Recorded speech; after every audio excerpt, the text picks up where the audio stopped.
¿Cómo está? Bienvenidos a Tolerancia Cero. Estamos con Fernando Villegas, con Felipe Bianchi, empezando una nueva jornada de este programa. Tenemos en primer lugar al senador Guido Girardi. Gracias por estar acá, senador. Vamos a conversar con él varias cosas, de todo, entre otras cosas del tema del aborto, el tema de la industria del alimento, que él ha sido particularmente crítico a lo que es el etiquetado normal. Y queremos partir con una nota introductoria. Senador, acá está.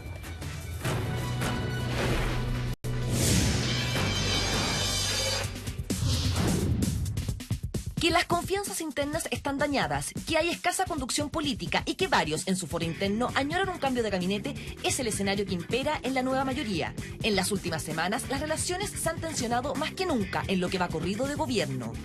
Bien, los partidos recojamos ese llamado que hace la presidenta a trabajar más, y yo le agregaría a pelear menos.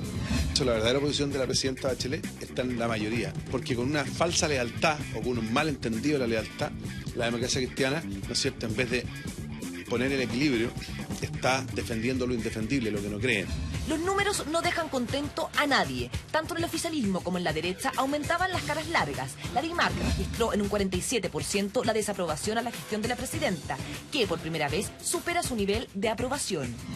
Porque cuando uno ve un gobierno que va casi en caída libre, que en 7 meses de haber tenido la votación más grande que haya registrado en la historia del país, hoy día ya hay una mayoría de personas que están en su contra.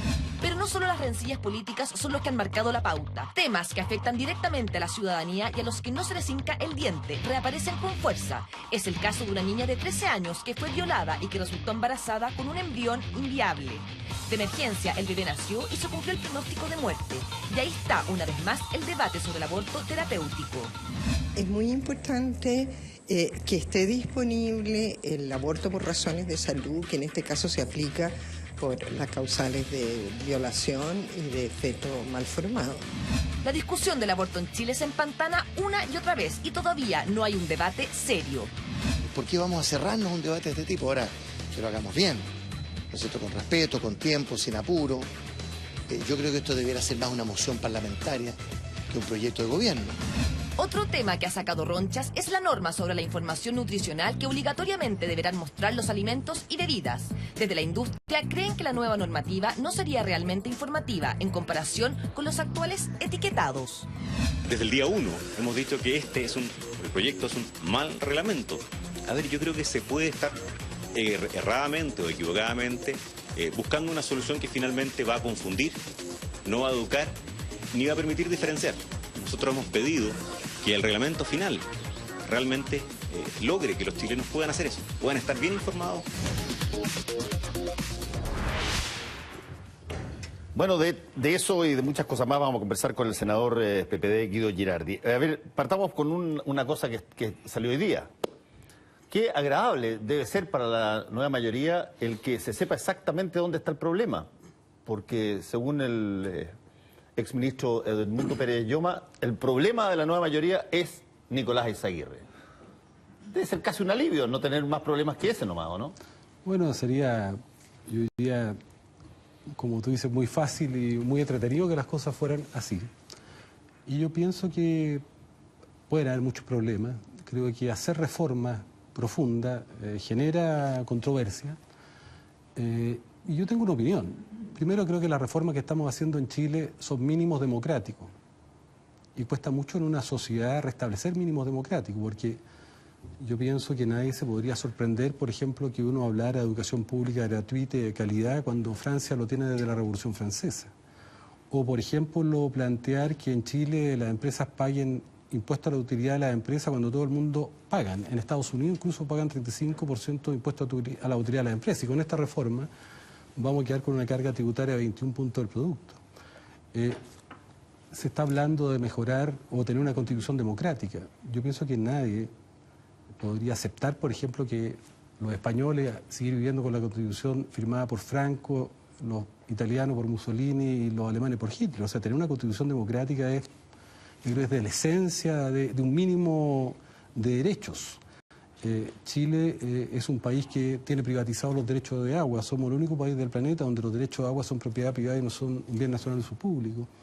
En este país, por ejemplo, es de los pocos países donde hay pueblo originario que no están reconocidos constitucionalmente. Entonces yo digo, muchas de estas cosas que en Chile son verdaderas revoluciones, de verdad, en el mundo entero son mínimos democráticos. Ahora, yo pienso que esto es una condición necesaria para dar un salto al futuro. Para mí, el programa de la presidenta Bachelet es un mínimo democrático, es una reparación, pero creo que es una condición necesaria para entender que el mundo cambió. A mí me toca presidir la Comisión del Futuro del Senado, acabo de estar en la Academia de Ciencia Americana la semana pasada. Están pasando cambios en el planeta, en todos los aspectos. El calentamiento global está amenazando con destruir la humanidad. Se requiere una nueva economía. Vamos a tener que pasar a una era postcarbónica ya. Estuve en Inglaterra hace un par de semanas conversando con un científico que se llama Tim Jackson. Yo recomiendo que lo lean, porque él está encargado por el gobierno británico de hacer un modelamiento del calentamiento global. Hoy día el límite máximo tolerable para esta humanidad son 450 partes por millón de CO2. Nosotros hemos vivido históricamente entre 180 y 280 partes por millón. 180 glaciación, 280 periodos interglaciales. Ya estamos en 400. Todas las advertencias del mundo científico que estamos empezando una destrucción masiva. ¿Y por qué lo quiero poner? Porque son parte de las oportunidades que tiene este país. Él lo que hace es una modelación, dice, tenemos 7.000 millones de habitantes, tenemos que llegar, o vamos a llegar con suerte a 9.000 millones en el año 2050, y hace una expectativa de crecimiento económico. Él dice, vamos a crecer por lo menos 2%, porque hay muchos seres humanos que no consumen nada, un tercio consume menos de lo normal o consume menos energía de la que era consumir. Una parte importante consume una cantidad de energía moderada y unos pocos consumen una parte importante de energía, es decir, el 20% de la humanidad consume el 74% de todos los recursos. Y él hace una modelación y establece algo que es dramático. Establece que la economía de aquí al año 2050 tiene que crecer 15 veces y establece que las emisiones de CO2 van a superar de lejos los 450 por millón. ¿A condición de qué entonces?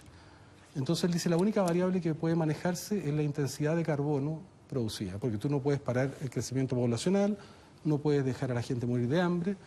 Entonces, ¿qué se puede controlar? Es la emisión de carbono. Hoy día estamos emitiendo 720 gramos de CO2 por dólar gastado y su pronóstico, su modelación es que tenemos que llegar a 6 gramos de CO2 por dólar gastado. Y eso significa que tenemos que pasar a una era postcarbónica ahora y tiene que haber una economía distinta ahora. Y entonces Chile, por ejemplo, tiene el desierto más irradiado del planeta y Chile se va a transformar, tiene los recursos geotérmicos más importantes del planeta, de mareomotismo más importantes. Yo digo, esto entonces tiene que ver con cómo tú preparas a tu país para una especialización inteligente en todos los planos. Somos los principales exportadores de cobre del mundo y ¿saben qué? Importamos cañerías de México. Somos los principales productores de litio del planeta. El 80% de los autos van a ser eléctricos en 25 años más. El problema de la energía es la acumulación, son las baterías. Chile, ¿qué debería hacer? Estar pensando en cómo exportar baterías. Somos los principales exportadores de harina, pescado. ¿Qué deberíamos estar haciendo? Algo que se está empezando tímidamente, exportar omega 3. Bueno, pero es decir, ninguna de las cosas que estás diciendo, Guido, ninguna de esas cosas está, creo yo, lo suficientemente reflejado en un programa de gobierno que incorpore, por ejemplo, subsidio directo a las personas que eventualmente, o a las empresas eventualmente que trabajen con cosas que no sean carbónicas. Y por lo tanto que tú estimules, que tú induzcas esa producción. Los grandes proyectos en el área de lo que tú estás diciendo, de que nosotros nos transformemos en manufactores de las cosas que producimos, eso se viene esperando desde hace como 50 años, pero seguimos efectivamente, porque quizás es más fácil, más rápido, exportando el cobre en bruto. Y desde el punto de vista del medio ambiente, imagínate tú, cada discusión de medio ambiente para cualquier cosa aquí es tema de portada. Entonces, o el país no se da cuenta, o los países no se dan cuenta, o los gobiernos tampoco lo tienen dentro de sus prioridades. Esa es la conversación que tenemos que abrir, porque lo que yo estoy hablando es una sociedad meritocrática. Estoy hablando de una sociedad que se incorpora al siglo XXI. Estoy hablando de una sociedad que rompe la barrera de marginación que tiene la gran mayoría, porque nosotros hoy día tenemos un modelo exportador que 20 grupos económicos representan la canasta exportadora. Eso no tiene nada meritocrático. Ese modelo exportador de harina, pescado, de concentrado de cobre, no requiere sociedad, no requiere ciudadanía inteligente, ciudadanía capacitada, ciudadanía educada, requiere más bien justamente preservar lo que uno podría llamar incluso una visión de capitalismo oligárquico, que unos pocos controlan la economía, controlan el poder político, el poder cultural, y por lo tanto una actitud de autodefensa, de impedir que las capas medias, impedir que esta sociedad meritocrática emerja. Y entonces cuando tú te planteas, por ejemplo, el debate de la educación, te plantea el debate de una reforma tributaria que genere mínimos de igualdad. Chile está en el lugar 147 de desigualdad en el planeta. Es un problema hasta de gobernabilidad, de cohesión. Tú hablabas de muros. ¿Hay muros reales? Sí, eso vamos a conversar más adelante también. Hay muros virtuales. Yo fui médico y diputado en Cerro Navia y te puedo decir que los niños Cerro Navia viven con el mundo Cerro Navia, van a estudiar ahí, van a tener un tipo de vida que es muy parecido al apartheid que tenía Sudáfrica. Allá era de negro y blanco y acá es de rico y pobre. Entonces, yo digo, ¿cuáles son las condiciones? Y por eso yo digo, esto no es todo lo que hay que hacer. Para mí, la reforma que está haciendo la presidenta Bachelet, de construir mínimos garantizados de educación, de salud, de pensión, de democracia, de derechos de agua, de bienes públicos, son una condición necesaria, pero no suficiente para dar ese salto. A ver, Felipe. Y por lo tanto, yo pienso que si queremos cambiemos transitar... un poco de opinión. A partir de eso, si uno acepta esa tesis, senador, hay un futuro que necesita un camino determinado, pero volvamos un segundo al presente. Si esos son los mínimos, ese es el desde, el programa de la nueva mayoría, digamos, ¿por qué en 7 meses ha costado tanto introducirlo en nuestra sociedad en todo su frente? Entiendo que hoy incluso está pensando que uno de los puntales de ese proyecto, que era la Asamblea Constituyente, ya está dejándose un poco de lado. La reforma laboral está extremadamente conversada, según la CUT, tienen duda de que vaya a ser lo que se planteó en algún momento. La reforma educacional es difícil de entenderla todavía. ¿Por qué ese es el desde? ¿Por qué si tenía una gran mayoría en algún momento la presidenta Bachelet? Hoy las encuestas hablan de que no tiene la mayoría que tenía en un principio y no se ha podido en 7 meses avanzar más rápido en ese supuesto desde. Bueno, yo pienso que, como todas las cosas, es multifactorial. Creo que hay una resistencia a los cambios. Creo que las élites se autopreservan y evidentemente intentan bloquear estas reformas que parecen tan obvias. Y además que... ¿Solo las élites? Yo pienso que en parte las élites, creo que también yo diría que hay un proceso de transición. La sociedad planetaria está cambiando, estamos emergiendo una nueva ciudadanía, yo la llamo la ciudadanía que cuestiona el mundo vertical. Nosotros somos expresión del mundo vertical, es decir, la educación que tenemos, una educación vertical de arriba y para abajo, que reproduce el siglo XX, nos sirve para habilitar a los ciudadanos a vivir en el siglo XXI. La economía del siglo XXI va a ser Facebook, va a ser Google. Yo te digo, esta educación que tenemos, más allá del tema del lucro, de la selección, de la gratuidad, es una educación bien anacrónica para los desafíos que tenemos. Los partidos políticos son instituciones verticales, nuestro Parlamento es una institución vertical, nuestro Estado es centralista y vertical, y el mundo es complejo. Entonces, pero eso lo sabíamos, senador, y de alguna manera la reacción de lo que usted llama la élite también era bastante lógica y predecible. ¿Cuál ha sido el error? ¿Por qué no se ha podido avanzar en lo que fue de alguna forma el programa cuando se planteó? Porque son procesos. O aquí tú adecuas la sociedad a tus estructuras institucionales, una alternativa, es decir, mira, volvamos al pasado, vayamos a la sociedad ante el muro de Berlín. A lo mejor hay algunas personas que lo creen. El muro de Berlín fue disuelto de abajo para arriba, como la Unión Soviética, no hubo guerras, se disolvió. Aquí está emergiendo una nueva ciudadanía y el chasis institucional del siglo XX y la mirada y el pensamiento del siglo XX es lineal, los problemas son complejos, son en red. El mundo viene en una cierta lógica que es vertical y hay un mundo que emerge colaborativo abajo para arriba. Entonces, para mí, la nueva mayoría intentó y intenta hacer una superación de la concertación concebida como el mundo del siglo XX, donde tú podías poner de acuerdo 4 partidos y esos 4 partidos construían una gobernabilidad que ellos la podían definir y la podían concertar con otros actores y podían hacerlo de espalda a la ciudadanía y esa gobernabilidad podía funcionar. Yo creo que la concertación terminó, en cierta manera se cerró un ciclo y viene otro. O nosotros adecuamos la sociedad a la concertación o la política se adecua a la sociedad. Y la nueva mayoría, que es la coalición, cuidado, más amplia que ha tenido Chile. Nunca en Chile había una coalición que vaya de la democracia cristiana hasta el Partido Comunista. Pero eso que hoy día es un logro desde el punto de vista político, es todavía insuficiente porque esa nueva mayoría, su desafío era resolver el conflicto social. Además, digámoslo claramente, ninguno de los temas que están discutiéndose en el programa fueron puestos ni por la concertación ni por la nueva mayoría, fueron instalados desde la ciudadanía. Entonces, ¿qué es lo que yo creo que todavía hay un déficit? Y esto es un proceso de que tenemos todavía una coalición que, si bien yo siento que se ha ampliado, ¿Todavía es concertación? Todavía, ¿Eso está o sea, diciendo una nueva manera? mayoría que no, porque es desde la democracia cristiana, la concertación eran 4 partidos. Hay algunos nostálgicos que quieren ir a la vuelta. al tiempo antes de la Guerra Fría, antes del muro. Yo digo, eso no. O sea, eso significaría pretender que la sociedad se adecuara al mundo que ya pasó. Yo lo que digo es cómo nosotros hacemos una reflexión y intentamos generar un chasis institucional desde los parlamentos, desde los partidos, tal vez estructuras que son mucho más dinámicas, más ricas, pero tenemos una insuficiencia. A ver, y esa insuficiencia tiene que ver Fernando. con que yo siento que ha faltado capacidad de diálogo para incorporar al actor social. Cuando me refiero a actor social no estoy pensando solo en los jóvenes que salieron a la calle y marcharon y protestaron, hicieron que Chile pusiera en el centro ciertos temas que Chile no había puesto. Estoy hablando del mundo científico, del mundo académico, del mundo cultural. Tú decías hace un rato atrás, bueno, pero los empresarios no subsidian. Te quiero decir, Fernando, que en los programas de beca hay hasta subsidio para que los empresarios en Chile reciban postdoctorado. Incluso se les paga y no lo hacen, porque en Chile no hay una cultura colaborativa. En Estados Unidos los emprendimientos se hacen asociativamente, pequeñas empresas con universidad de conciencia. Aquí esa cultura Guido. no existe. Fernando Villegas, perdón. ¿Cómo está? Buenas noches. Hola, Fernando. Usted es médico y por lo tanto sabe y ha experimentado y ha visto que puede haber una distancia abismal entre el diagnóstico y la receta, el tratamiento.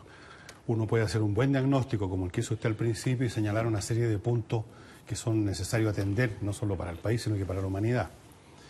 Eso no hay mayor discusión. El tema es respecto al tratamiento, que puede ser equivocado. Cuando se dice que hay una resistencia a los cambios, así en general, como que es que hay como implícito que los cambios están ya probados, que son buenos, que son los necesarios, y que la resistencia viene de intereses egoístas, de clase, o simplemente de la estupidez o de la ignorancia. Y yo creo que pueden haber alguna resistencia que tengan en su origen, pero hay muchas resistencias no a los cambios, sino a lo que la gente considera malos cambios, a lo que la gente considera malas recetas.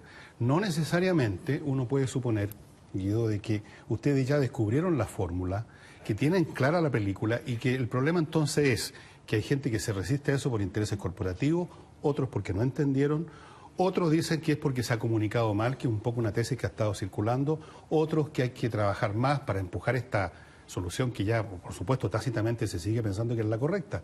Yo creo que una parte importante de la gente que tiene dudas y que le ha hecho perder apoyo a la presidenta Bachelet, deriva no de un egoísmo corporativo, satánico, necio, sino que de una sensación y a veces un análisis, yo me pongo en ese caso, de que muchas de estas medidas, apuntando a un objetivo que es aceptable y plausible, son defectuosas simplemente, y que por lo tanto uno no puede aceptarlas simplemente porque las propusieron ustedes o porque las propuso el gobierno. El tema de la educación es un caso clásico.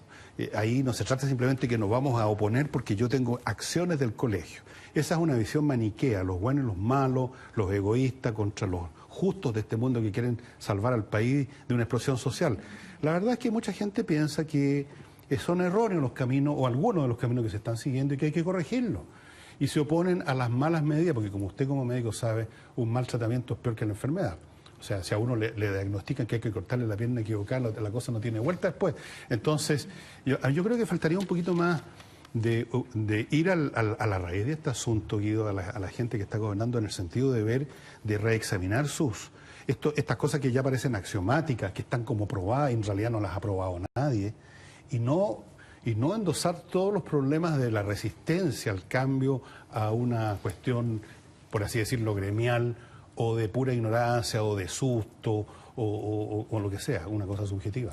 Es que yo pienso, por eso digo que es multifactorial, pero no hay una sola razón. Creo que son procesos muy complejos. Creo que la institucionalidad del siglo XX está superada. Creo que el pensamiento del siglo XX lineal es ciego frente a los problemas complejos.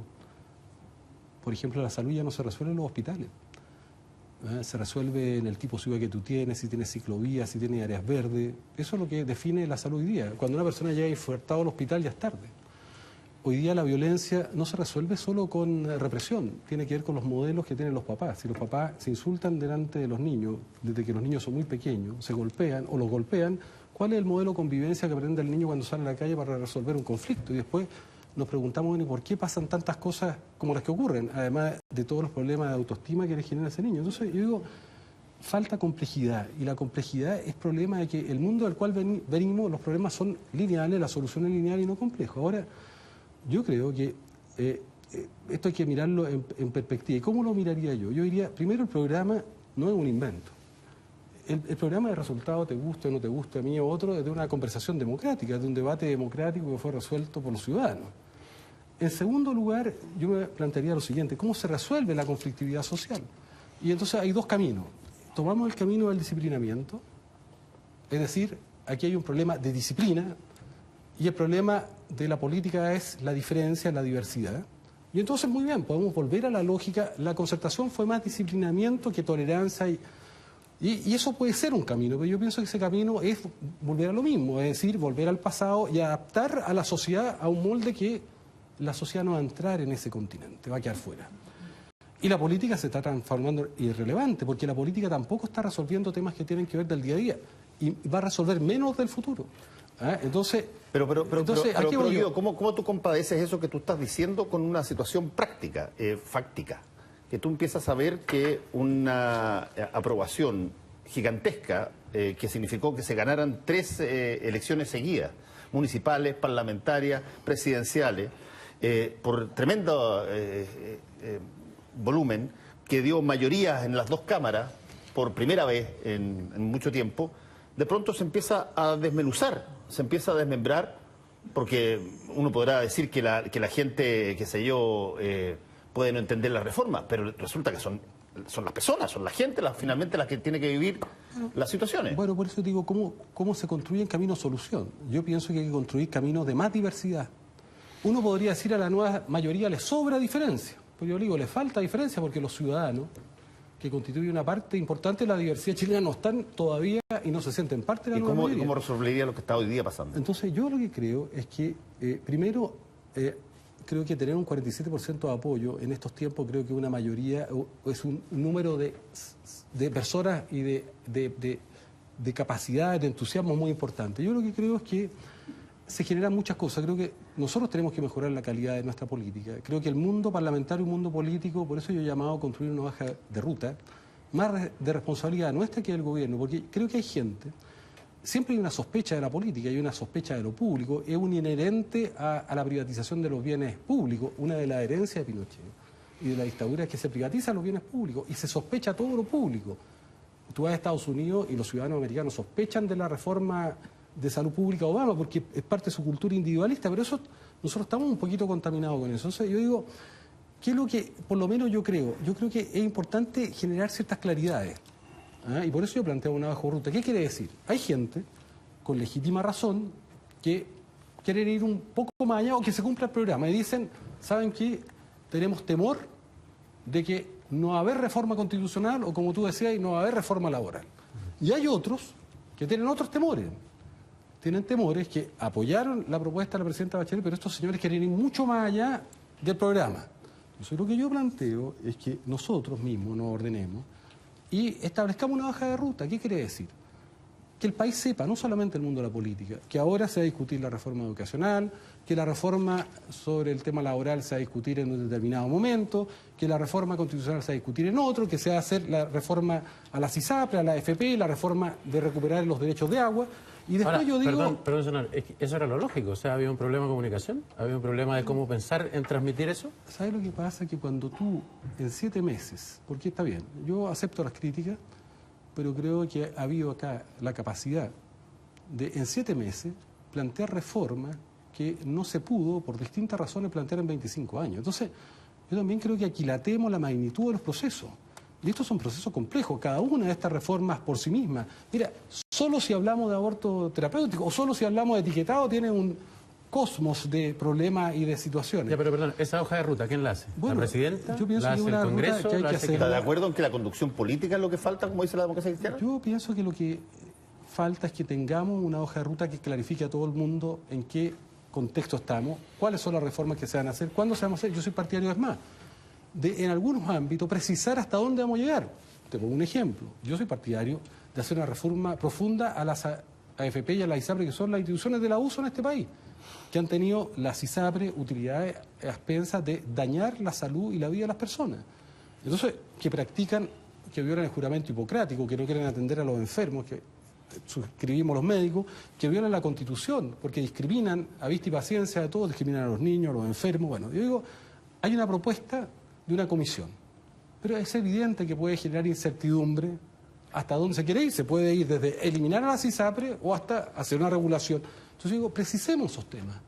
Y luego, en materia de FP, precisemos hasta dónde vamos a llegar en algunos ámbitos donde puede que se genere incertidumbre. Y luego, yo digo, generemos un espacio de resolución de conflictos. Un espacio que haya ciudadanía, que tengamos la capacidad de ampliar esta nueva mayoría, además de los partidos, a actores relevantes del mundo científico, del mundo académico, del mundo cultural, del mundo ciudadano, y cuando eso se resuelva, que sea vinculante.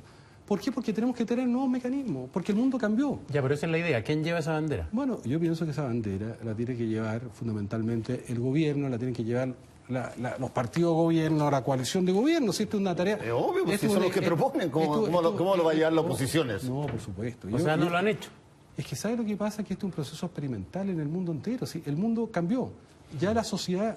Imagina, tú podías pensar que la economía del futuro es la economía vertical del capital financiero. Pregúntale a la gente de Google y Facebook cuántos recursos tenían cuando viene otro mundo, viene otra sociedad. Se está terminando la sociedad del petróleo, viene el mundo de la energía renovable, Chile tiene un potencial inmenso. Ya, pero Fernando. Sabes una cosa, Guido, y no lo tomes a lo personal, pero yo creo que tú en cierto sentido reflejas muy bien un sentimiento que he visto en muchas personas de tus sectores, de la izquierda, y ese... confundir la urgencia con la precipitación y no querer aceptar, y yo creo incluso hay que haber un poco de arrogancia cuando se dice, por ejemplo, que pasa que el país está contaminado por las sospechas por lo público, como que fuera una enfermedad. Uno podría decir, hay mucha gente en la nueva mayoría que está contaminada con sospechas con lo privado. Aquí no se trata de estar contaminado, se trata de examinar las cosas de acuerdo a su mérito, creo yo, y eso incluye precisamente los remedios que se proponen para poner a Chile en sintonía con todos estos procesos que tú estás mencionando. Yo no veo una verdadera voluntad más allá de mejorar los medios de comunicación, que es una forma de meter la misma receta con otra jeringa, o ponerle un cronograma al tratamiento, pero el problema fundamental, Guido, de mi juicio, tal como lo ve mucha gente, es el tratamiento mismo. O sea, examinar realmente si lo que ustedes ya creen como una cuestión probada y discutida, que no sé dónde se discutió el programa realmente con la ciudadanía, aunque ese es el tipo de frases que se dicen, como que ya quedó probado que 2 más 2 son 4, que esto es una especie de teorema de la geometría plana que no tiene ni una discusión, y lo que pasa es que la gente no lo quería entender por cualquier motivo. Y la verdad es que a mí me parece que lo que hay que examinar ahora, Guido, lo digo como ciudadano, porque yo estoy embarcado en este barco igual que tú, es la calidad de esas medidas que se han tomado, que se pretenden tomar, más allá, digamos, de las frases, de los eslogans, de pensionar siempre como aval al pueblo el mandato de la elección presidencial, para meter de una forma o de otra, como si ya estuviese probado que son buenas reformas. Yo creo que algunas de ellas son más que dudosas. Algunas son meramente frases, incluso panfletarias, como esas cuestiones acerca del agua que no es de nadie, cuando en realidad el agua nadie se la puede meter al bolsillo. Lo único que puede hacer alguien que supuestamente tiene propiedad del agua es aprovechar su paso por algún lado o regar algo. Pero, en fin, todo eso es discutible, y yo creo que eso es lo que debe discutirse precisamente, porque estamos pensando en términos de nada menos que resintonizar el país con el mundo. O sea, es una cosa muy seria y no requiere esa urgencia precipitada, requiere al contrario mucha más calma, apresurarse despacito. Como decía Confucio. Como decía Julio César. Bueno, mira, yo insisto, aquí no hay una varita mágica, este es un tema de nueva ciudadanía, son problemas complejos. Yo pienso que, por favor, no estamos a última hora. La recuperación de la democracia, entiendo yo que fue en el año 90, han pasado muchos años para establecer ciertas conversaciones o debates democráticos que la sociedad chilena requiere. Además que instaló la sociedad chilena. Si la Concertación perdió las elecciones, entre otros porque no supo mantener el diálogo, el vínculo con el movimiento social, pero también porque no fue capaz de interpretar. Ahora, es cierto que puede que uno diga, bueno, la sociedad chilena quiere que en Chile se vuelva a transformar la educación en el instrumento de igualdad de oportunidades, y en un instrumento que finalmente permita generar justamente mayor cohesión social y el gran instrumento para resolver o en cierta manera tratar este problema de desigualdad. Y yo estoy de acuerdo que tú puedes en ese debate de instrumento tener diferencias. El tema es dónde se procesan las diferencias y si las diferencias son malas o son buenas. Yo pienso que las diferencias son positivas. Ahora, yo también, Fernando, creo que es bueno que puedan haber diferencias. A lo mejor tú crees que el modelo de agua funciona perfectamente bien. No, lo puse como... No, está bien. Lo que yo digo... No, pero está bien, pero déjame terminar el argumento. O sea, bueno, eso puede ser un argumento. Hay gente que piensa que el modelo de derechos de aguas privado que tiene Chile, que es el único lugar del planeta, es bueno. Pero lo que ha hecho es una concentración de recursos más escasos del planeta. Cuando hoy día el mundo entero está hablando de transformar el agua en un derecho humano, casi de restablecer su dimensión de lo público sobre garantías fundamentales, porque sin agua no se puede vivir. El calentamiento global además va a generar problemas dramáticos de agua en Chile. La concentración del agua producto de este modelo es dramática. Tú tienes gente que vive al lado del Báquer, que tiene 1000 metros cúbicos por segundo y no puede usar agua. Tú tienes campesinos que hoy día tienen una tierra y el agua que está en el subsuelo no es de ellos. O tienes zonas como el Huasco, donde las mineras pudieron sacar el agua y llevársela a otra cuenca y dejar toda una cuenca sin agua. Entonces, como es propiedad privada, a diferencia de lo que pasa en la minería tiene concesiones, pero tú con las concesiones las puedes vender, enajenar, transar, pero es susceptible de regulaciones por parte del Estado. Hoy día el agua no es susceptible, no se puede establecer prioridades de uso para consumo humano, para agricultura, se puede sacar agua en una cuenca y ya al otro lado. O sea, yo le digo, mire, esos temas, a mí me parece que son temas relevantes de la agenda. Ahora, yo además creo que es perfectamente legítimo que en esa materia hayan diferencias. Sí, déjame decirte una cosa, que precisamente la manera como tú has ejemplificado esto con el agua, es un ejemplo de lo que yo pediría que hubiera, o sea, que se va al caso a caso y se ponen todos los ejemplos y no se suelta simplemente una frase del tipo hay unos privados que se están quedando con el agua, porque eso es una pachotada nomás. Pero si uno entra al detalle que dices tú, por supuesto que hay muchas cosas que se pueden y se deben reformar. Es este estilo de suponer que el mundo ya está definido, un asunto de tal forma y que esto se tiene que imponer con un eslogan masivo y muy marquetero, políticamente hablando. Eso yo lo encuentro peligroso porque invita a de repente seguir el camino de las malas medidas, Guido. Ese es el punto que yo quiero. Por ejemplo, déjame plantear un tema, que además es un tema para el cual tú viniste preparado. Digamos. Por ejemplo, estábamos en el programa de la presidenta Bachelet hablando sobre una serie de materias. Ella en campaña había metido la idea del aborto terapéutico por estas 3 causales. De pronto, a raíz de, como pasa mucho en Chile, las cosas, un evento de alto impacto genera automáticamente una suerte como de sacar de la zona de lo que estaba pendiente y se pasa a la zona de lo urgente una ley respecto del aborto terapéutico que de pronto en la discusión empieza como a ser tanteada y parece que no es el momento de ponerla porque tenéis un montón de otros problemas que resolver primero partiendo por las reformas estructurales que son mucho más importantes dentro del programa. ¿Dónde entra entonces todo eso? Bueno, por eso yo planteo... el caso del aborto terapéutico. Dado que el aborto terapéutico está en un planteamiento formal de la presidenta, dado que para mí el programa no es una institución sagrada e inflexible, pero la palabra empeñada de uno con la ciudadanía tiene un cierto valor, porque la gente finalmente votó por aspectos como este. Yo cuando hablo de poner una hoja de ruta, dejemos a todo el mundo tranquilo, sepamos que vamos a tratar el aborto terapéutico y decidamos en qué momento se va a tratar. Lo que a mí no me parece es que producto, y para que seamos muy sinceros, para no tener problemas con la Iglesia Católica, que ya tenemos problemas en el debate de la reforma y creo que tienen que resolverse por buen camino, por ejemplo, dejemos de tener una conversación y un debate democrático respecto a un tema que es muy importante. Yo te traje acá un mapa de los países, los verdes son los países que tienen legislación de aborto abierta. Los amarillos tienen las causales de violación, tienen las causales de muerte materna, tienen causales de inviabilidad del feto o daño o para preservar la salud.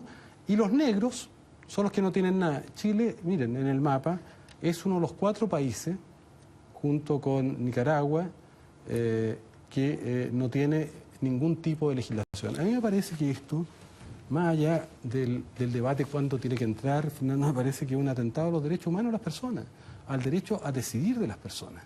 Porque aquí, y perdóname, nosotros no pusimos este caso por esta niñita de 13 años, que fue violada, que tenía una doble, si tú quieres, situación. Primero fue violada a los 13 años, obligada a tener un embarazo que ella no deseaba, y en segundo lugar, con un feto inviable. Se daban 2 de las causales. De hecho, ella tuvo que tener embarazo para soportar algo que es cruel, que a sabienda ese niño iba a nacer y iba a morir. O sea, más encima tiene que ir a un funeral después. Entonces yo digo, tiene el derecho esa niña y esa familia a decidir sobre su vida. Entonces, y ahí entonces vienes a un problema que es de fondo en la sociedad, porque yo no quiero decidir por las personas. Si hay una persona que fue violada y decide llegar a término con su embarazo, yo voy a valorar esa decisión, porque lo que yo valoro es que cada cual pueda tomar sus propias decisiones. Y en ese sentido, el aborto terapéutico, la discusión del aborto terapéutico para usted es el desde. La sociedad chilena debería avanzar a que sea, como más de alguien dice, que sea la mujer la que en una especie de igualdad social, de justicia social, pueda decidir libremente qué es lo que hace con su cuerpo. ¿Ese sería el punto hacia dónde avanzar como sociedad? Pongamos los temas como corresponden. Primero, el aborto terapéutico para mí es un tema de salud. Es un tema de salud porque tiene que ver con personas como esta niña de 13 años. Una niña que sufre una violación a los 13 años ya es un acto de crueldad y de atentado a derechos fundamentales que es brutal. Quedar embarazada de una violación, en segundo lugar, es, y estamos hablando de una niña de 13 años, algo que violenta el sentir de todo. Creo que es una sociedad cruel la que no se hace cargo de esta. Y además, en este caso, esta niña, por ejemplo, tener un feto inviable y estar condenada a que si ella interrumpía ese embarazo, más encima, la sociedad la mete presa con 3 años a 5 de prisión, y para el médico también, y una pena menor para el... Entonces, a mí me parece que estamos hablando de una sociedad que es brutal.